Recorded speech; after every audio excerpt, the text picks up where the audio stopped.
नमस्कार दोस्तों, स्वागत है आप सबका मेरी चैनल मन की उलझन पर, जिस पर मैं आरती आप लोगों के लिए फिर एक बार मगरमुहा उपन्यास का छठा एपिसोड लेकर हाजिर हूँ। तो आइए शुरू करते हैं आगे की कहानी। शिखर गहरी नींद में सो रहा था। उसकी नींद स्वप्न विहीन थी। अचानक उसकी आंख खुल गई। घबराकर उठ बैठा शिखर। वही शोर जो सुबह से उसका पीछा कर रहा था, एक बार फिर सुनाई दिया। राम नाम सत्य है। धीरे धीरे शोर थम गया और रात का सन्नाटा पसर गया। अचानक अलार्म घड़ी पर उसकी नज़र पड़ी तो उसमें 3 बजे थे। आज वो शाम 7 बजे से 3 बजे तक सोया था। इस तरह लगातार 8 घंटे तक शिखर कभी नहीं सोया। पिछले 20-25 सालों से वो 11 बजे सोता और 4 बजे उठ जाता। शिखर उठा और बाथरूम गया। नहा धोकर तरोताज़ा होकर घड़ी देखा, उसमें 3:15 ही बजे थे। उसकी नज़र अपने झोले पर पड़ी। उसमें से एक डायरी निकालकर शिखर पढ़ने लगा। जब जब माँ की दर्दनाक खांसी शिखर को सुनाई देती, वो माँ के कमरे की तरफ भागता। बंद किवाड़ की फांक से झांक कर देखता, माँ खून की उल्टियाँ कर रही होती हैं और पिताजी उनकी पीठ सहला रहे होते। माँ रोते रोते पिताजी को धक्का देकर कहती, आप दूर हटिए। अगर इस जानलेवा बीमारी ने आपको भी पकड़ लिया तो हमारे शिखर का ख्याल कौन रखेगा। शिखर माँ के मुंह में खून लगा देख दरवाज़ा पीटने लगता। माँ वहीं से बैठे बैठे चिल्लाईं, खबरदार, जो इस दरवाजे के भीतर आया मैं तेरी टांगें तोड़ दूंगी। खून से भरा हुआ मुंह और आंसुओं से भरी हुई आंखें देखकर शिखर सहम जाता और बिस्तर पर मुंह छुपाकर रोते रोते सो जाता। शिखर ने लैंप बुझा दी और आंसुओं को छुपाने की कोशिश करने लगा। वहाँ पर कोई भी तो नहीं था। फिर भी शिखर तो जैसे खुद से खुद को छुपाने में ही तुला हुआ था, या फिर आगे का दृश्य वो सुबह गुमटी पर देख चुका था, इसलिए पढ़ना छोड़ दिया। उसने टेबल लैंप जलाकर देखी, अभी तो 3:30 ही बजे हैं। रोज शिखर सरोजीजी के मगरमुहा वाले घर से 5 बजे निकलता और साइकिल पर सवार हो कालिदास एकेडमी पर पहुंचता और वहां पर अपनी साइकिल रखकर दौड़ता हुआ देवास रोड की टेकरी पर जाता।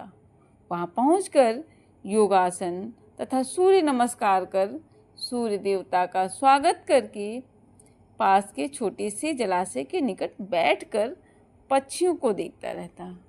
उसे याद आया अपने पिता के कंधों पर बैठ करके देवास रोड के निकट उज्जैनी गांव में अपने घर से शिप्रा नदी के किनारे तक जाना और पक्षियों के साथ खूब खेलना। पिताजी की याद ने उसे एक बार फिर से डायरी की याद दिलाई।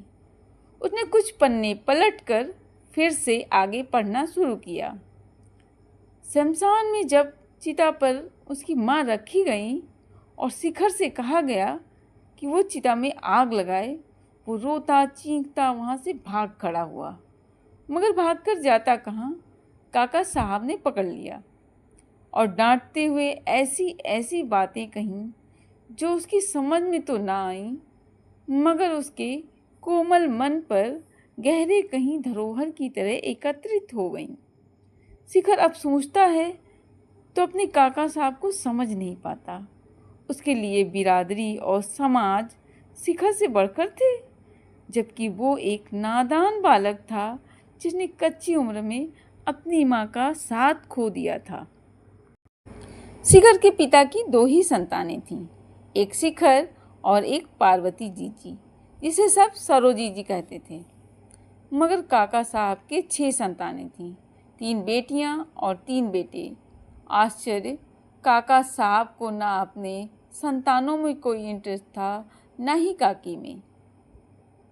दोनों में सालों से कोई बातचीत नहीं थी। फिर भी काकी समय समय पर माँ बनती रहीं ये बात शिखर के लिए हास्य का विषय थी, मगर जब उस हास्य का रहस्य खुला तो सिवाय तिलमिला उठने के वो और कुछ भी नहीं कर सका। गौने के बाद ससुराल से मायके लौटने पर दोनों सहेलियां एक दूसरे से बतिया रही थीं।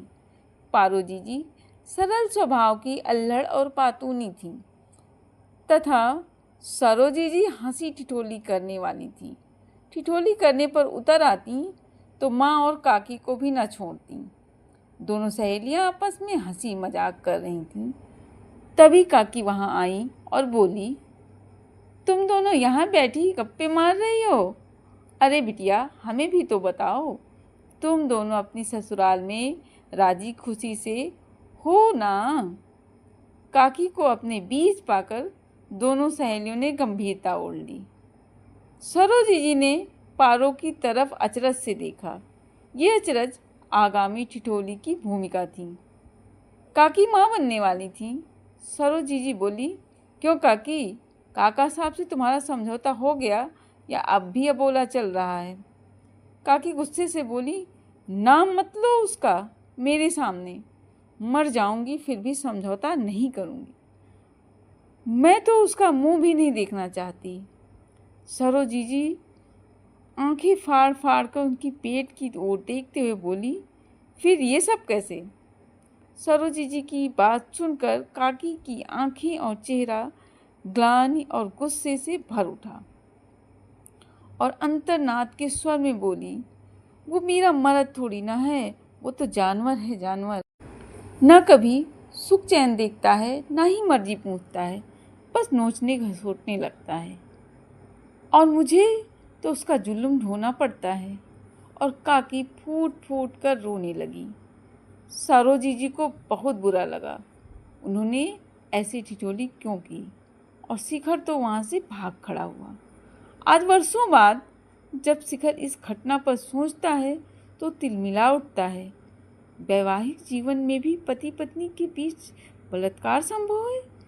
इस घटना के इतने सालों बाद भी शिखर को काकी का आक्रोश और क्षोभ से भरा हुआ चेहरा आज भी याद है। दोस्तों, आगे की कहानी सुनने के लिए जुड़िए अगले एपिसोड में।